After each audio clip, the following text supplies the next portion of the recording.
Hi everyone, welcome back to my channel. So we will continue this video on where we left off.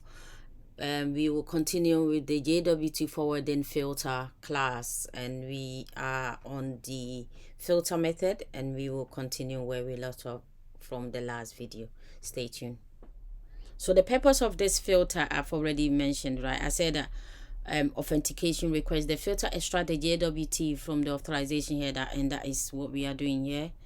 And decode claims, it decodes the JWT to retrieve the user information. This is where we've come to. I've said that we want to get this information, okay, and that is what this filter is exactly doing here. Argument headers, add costume headers, yeah, add costume headers, X username, X first name, etc. with extracted user data for downstream services to use. This is where we've come. So we are checking that is equals to a null, and we are making sure that it starts with a barrier token.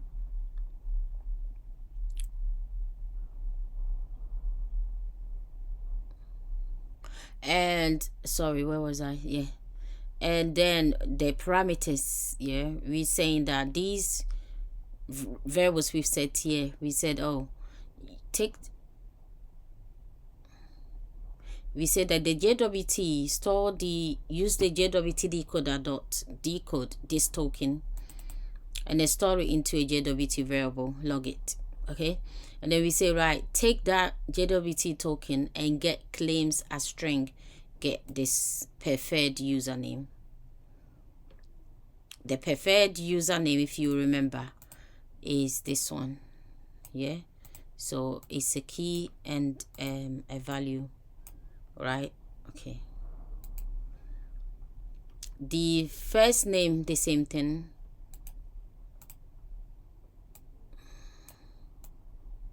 The first name, given name, right?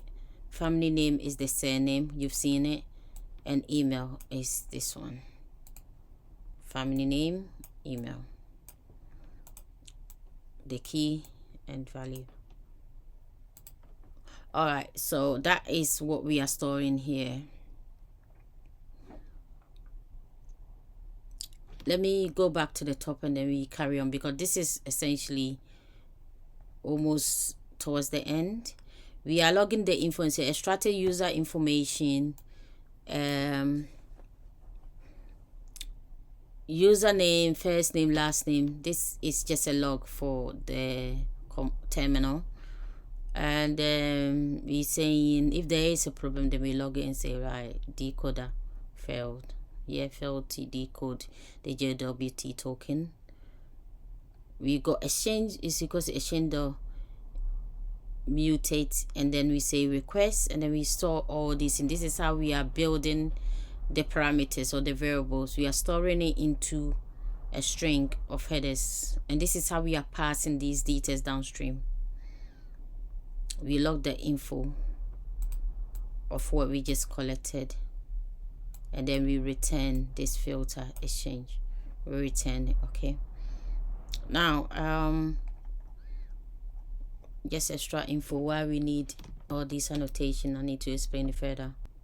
All right, so let me go over this again.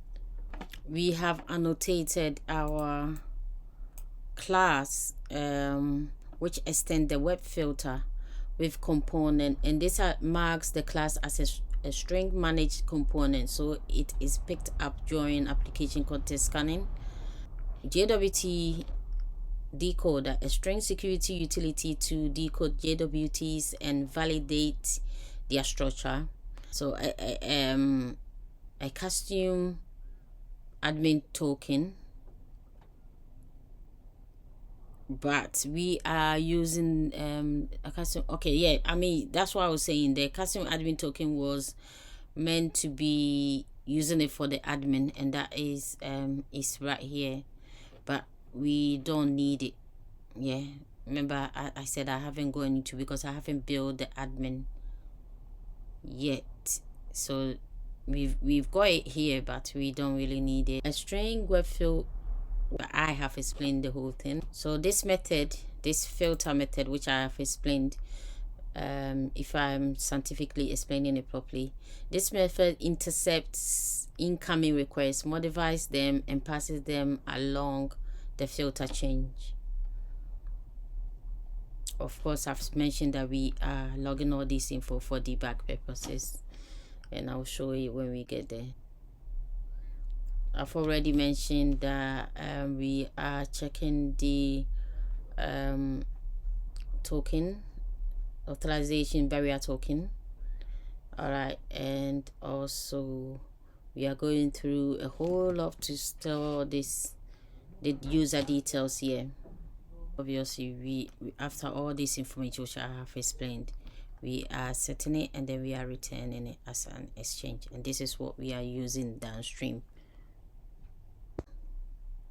And is that this is an example in the create product endpoint, example of how we are dragging the user. So this is the header that we are passing on from the filter. So we got this header x username, and that is what we are passing on as a header parameter, and that's what we are using within this. So to finish it off, we've spoke about the key features of the JWT forwarding filter. Is to make sure that it says for the security purposes. So for security, it verifies and decodes JWTs to authenticate users, and data forwarding ingests user data into request headers for easier access by downstreaming service. So it downstream it to the services. Centralized decode relieves downstream services from handling token decoding logic. So without this, we'll be doing all this decoding logic inside the other thing, which means you need to add OAuth security or to security dependency to those services. So if you don't want to go through that hassle, then this is something that you want to adapt to, right? Practical uses: user authentication ensures every request carries valid credentials, and downstreams integrations services like the order, the product, and the notification uses any of the service that requires the user details such as user name, email, and the headers that we've put in as S user X email, all this thing that we've got, this keys, right? We any of those services that uses it can just obtain it without handling the UAT. So you can obtain all the user details without handling directly with the JWT. Don't have to decode the JWT. You see here we are decoding the JWT token. So we are passing the token on and decoding it, and and then extracting all these details from it. You don't have to do it within each of the services. We can just drag it from the gateway. All right, so I mean, this is the bit that we cover from the gateway, and this is the main thing that I was talking about. And I've gone into product, so I've gone into product controller, and I've given you the details. And we've also gone through other services where we are making use of this, especially where we pass on to the notification. The consumer passes details on to the notification, and then the producer from other services such as order, payment, they pass on to the notification, and the notification service consume these details. So it's we don't need to decode. I mean, you've got the idea. So this is it for, I think by now I've covered all the services, and I can't remember if I missed out something. Now I think from now on what we're gonna do is sort out the discovery application, and once we've got that sorted, we will then look into the test. We will run some of the tests that we've got like here, and then we will look into fixing problems areas, and then it goes on and on, right? Okay, thank you for coming back to my channel. See you in the next one.